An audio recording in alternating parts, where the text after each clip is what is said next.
Ndabasuhuje mugira amahoro y'Imana. Ndabakunda ariko Imana yo ibakunda cyane kurushaho. Imana yo ibakunda cyane kundusha. Uyu munsi tugarutse mu kiganiro cyacu cyo gusobanura inzozi. Wigeze urota inzozi ukabona nta busobanuro? Wigeze urota inzozi zikaguhagarika umutima? Warazirose se zigutera ubwoba? Warazirose se ubu busobanuro bwazo? Ndi hano kugira ngo dufatanye kugira ngo durusheho gusobanukirwa inzozi zacu. Uyu munsi ndashaka kukubwira ubusobanuro bugera ku 10 bwo kurota uri kurira. Reka ngubaze iki kibazo. Ese wigeze urota urimo kurira? Noneho ukagira n'ikindi kibazo kibaza ngo ese ibi bisobanura iki? Wararose bose turira urongera uribaza ati ese ibi bisobanura iki? Rero uyu munsi ndashaka kukwereka ibisobanuro bigera kuri 10 by'ingenzi byo kurota urimo kurira, ku buryo uhita wiyumva neza uko byari bimeze mu nzozi. Nimba gusobanura ahita ko wiyumva neza uko mu nzozi zawe byari bimeze, urebe neza uburyo wariragamo, kuko kurira biri mu buryo butandukanye bitewe n'uburyo warize mu nzozi. Ushobora kuba wararose uri kurira nta mpamvu, cyangwa se urose uri kurira kuko bagukubise, cyangwa se urose uri kurira kubera ko wenda hari ikintu runaka urimo kuririra, cyangwa se urarize ariko mu nzozi wumvise ufite ubwoba. Urarize bitewe n'uko hari ikintu runaka warwaniraga. Ibyo byose rero bifite icyo bisobanura bitewe n'uburyo ki warosemo inzozi zawe. Ibi niyo mpamvu tubabwira ngo niba dusobanuye inzozi gutya, ni byiza ko uzandika muri commentaire. Birashoboka ko warose inzozi urimo kurira, ariko izo tugiye kuvugaho ukumva ntabwo uzumvisemo uburyo byari bimeze. So ni byiza rero kuzishyira muri commentaire, kubera ko birashoboka ko uri mushya ahantu, ariko usubire mu inzozi zose twagiye tuzisubiza muri commentaire. Ntabwo uzandika commentaire ngo tubure kwisubiza, wewe gusa ujye utegereza mu mwanya utarambiranye.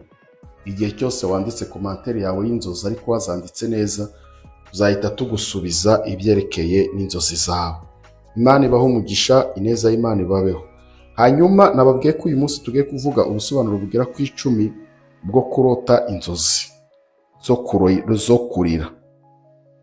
Hanyuma ariko reka dutangire tusobanura inzozi uko dushobojwe mu izina rya Yesu. Hanyuma ubusobanuro bwa mbere: niba wararose urimo kurira buhoro buhoro ariko nta mpamvu igaragara ituma urira, ibi bivuze ko hari impinduka ntoya igiye gutangira mu buzima bwawe, cyangwa se bikavuga ko urimo kugerageza gusohora amarangamutima yawe wari warahishe. Niba wararose uri kurira rero, ibi bishobora gusobanura ko hari amarangamutima yawe runaka urimo gusohora wari warahishe, cyangwa se ugiye gusohora wari warahise. Mu gihe uri kurota uri kurira utaboroga, urira gake gake amarira atemba, biba bivuze ko hari amarangamutima yawe runaka wari warahishe agiye gusohoka. Ubusobanuro bwa kabiri: birashoboka ko warose uri kurira ariko ukabona uri kuririra ikintu runaka, ukabona uri kuririra umuntu, ikibazo cyangwa ibintu wabuze runaka. Biba bivuze ko hari igice cy'ubuzima cyawe runaka gikeneye guhinduka. Rero uko wariraga rero nicyo kiguha igisobanuro nyacyo cy'inzozi zawe. Niba wariraga umuntu, ibyo bizadufasha kugusobanurira neza bitewe n'uburyo ki uwo muntu wamuriragamo. Se ni umuntu wabuze, ni umuntu uri hafi cyane se ariko ukabona wamuriraga, ni ikintu runaka se, ni ikintu bakwibye se ariko ukabona wakiriraga. Ibyo bizatuma tuguhereza ubusobanuro nyabwo bwimbitse bwo kurota urimo kurira. Reka turebe ubusobanuro bwa gatatu: niba wararose urimo kurira cyane, ubabara cyane, ibi nabyo bifite icyo bivuze, ariko ntari nabisobanura. Reka ngwibutse ko tugira amateraniro ya deliverance. Aya materaniro Imana irimo irakoreramo ibintu bikomeye. Amateraniro Imana irimo irabohora abantu bayo. Amateraniro Imana irimo iratangamo ubuzima. Amateraniro Imana irimo irakizamo indwara.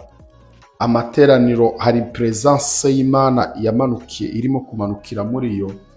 abantu barimo barabohoka, abantu barimo barabona ubuzima. Ni amateraniro tugira live kuri YouTube ndetse na Zoom ndetse no kuri TikTok. So ushaka kubana natwe muri ayo materaniro rero, uratwandikira kuri nimero yacu iri muri description ya video yacu, cyangwa se ukareba muri screen nabwo ari gihe tuyishyiramo, hanyuma ukatwandikira ukaza ukabana natwe muri ayo materaniro. Imana iguha umugisha, ubwo tuzaguhereza gahunda y'ayo materaniro nuba watwandikiye. Reka turebe ubusobanuro bwa gatatu. Navuze ngo niba warose urimo kurira, ukabona uri kurira cyane kandi ubabara cyane, biba bivuze ikimenyetso cy'impinduka zikomeye, cyangwa se ibihe bikomeye urimo kunyuramo, cyangwa se ibihe bikomeye ugiye kunyuramo. Ariko nanone ni uburyo bukomeye Imana ibirimo kukuburira bwo kwitegura izo mpinduka zigiye kuba mu buzima bwawe. Ariko birumvikana ntabwo ari impinduka nziza. Rero ukwiye gusenga. Niyo mpamvu tugira amateraniro yo gusengera inzozi zose twarose. Ni byiza ko inzozi nubwo zaba iz'umuvumo tuzisengera Imana ikazihindura umugisha, kuko Imana ifite imbaraga zo guhindura umuvumo umugisha, nk'uko byagenze mu gihe cya Balamu. Reka turebe ubusobanuro bwa kane. Birashoboka ko warose mu nzozi urira, ariko ukumva nubwo urira ariko uranezerewe. Ibi ni igisobanuro cyiza cyane. Biba bivuze ko hari ibyishimo bikomeye cyangwa se intsinzi igiye kuza mu buzima bwawe. Niba wabirose rero, ni byiza ko usenga cyane kugira ngo ayo mahirwe cyangwa uwo mugisha wawe Satani atawukwiba, cyangwa se Satani akawukunyaga. Ngwibutsa ko ukwiye gukora subscribe, kandi niba ikiganiro cyacu wagikunze ujye ukande like, kugira ngo dukomeze tubane mu busobanuro bwacu bw'inzozi ndetse no mu yandi materaniro yose tubwira, kugira ngo Imana irushaho kukwagura no kuguha umugisha. Reka turebe ubusobanuro bwa gatanu. Niba wararose urimo kurira cyane ariko utazi impamvu, ibi akenshi biba bivuze iki? Biba bivuze ko hari stress ufite, cyangwa se umunaniro w'amarangamutima. Umubiri rero wawe uba ukeneye kuruhuka no kwitekerezaho. Niba warabirose, ubwo Imana ibirimo kubwira ngo ugira igihe cyawe cyo kuruhuka ndetse no kwitekerezaho. Abanyafurika benshi ntabwo tubigira, ariko abazungu bo barabigira. Bagira igihe cya meditation, igihe cyo kwitekerezaho no kwisuzuma. So rero niba ibi bintu warabirose, biba bisobanura ko ni igihe nyacyo cyiza cyo kwitekerezaho, kubera ko hari stress cyangwa se umunaniro w'amarangamutima ari muri wowe. Uba ukeneye gufata igihe rero ukagira n'igihe cyo kuruhuka. Gatero ubusobanuro bwa gatandatu.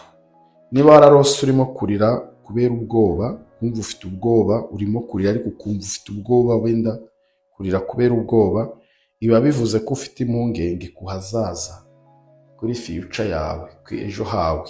Ufite impungenge ahazaza, cyangwa se ku mpinduka runaka ziri imbere. Ariko inzozi ziba zikwereka ko ushobora no kwinjira mu gihe cyo guhangana nabyo.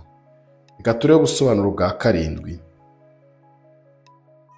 Ushobora kurota urimo kurira ariko ukabona uko kurira kwawe urimo gushaka kwiyunga n'umuntu runaka. Urimo urarira ariko urumva ushaka kwiyunga n'umuntu runaka. Ibi biba bigaragaza ko hari umubano runaka ugomba gusanwa. Kuvuga ngo haba hari umuntu umubano wanyu utameze neza, Imana ibirimo kugira inama ko ugomba gutera intambwe kugira ngo usane umubano hagati yawe n'abandi, cyangwa se hagati yawe n'undi muntu. So Imana ibirimo irakugira inama ko ukwiye bari bampamagaye. So Imana ibirimo kugira inama ko ukwiye gusana uwo mubano hagati yawe n'undi muntu n'abandi bantu. Reka turebe ubusobanuro bwa munani. Ushobora kurota urimo kurira ariko ukabona mu marira yawe urimo urahangana n'ikibazo runaka. ibi bivuze iki? Wari urimo kurira ariko mu kurira urimo guhangana n'ikibazo runaka, ibi kiba ari ikimenyetso cyo ko uri umuntu ufite imbaraga, nubwo kandi uri mu bihe bigoye by'urugamba. Ibi biba bisobanura yuko uzatsinda uko byagenda kose. Reka turebe ubusobanuro bwa 9. Niba warose urimo kurira ariko wumva ukeneye kuruhuka, biba bisobanuye ko ibintu ubutumwa bwo kwiyitaho, ufata umwanya wo kuruhuka ndetse no kwita ku buzima bwawe. Reka turebe ubusobanuro bwa 10. Niba wararose urimo kurira kubera ikintu runaka urimo kwifuza, ibi bishobora kugaragaza inzozi zawe n'ibyifuzo bikomeye byo kugera ku ntego.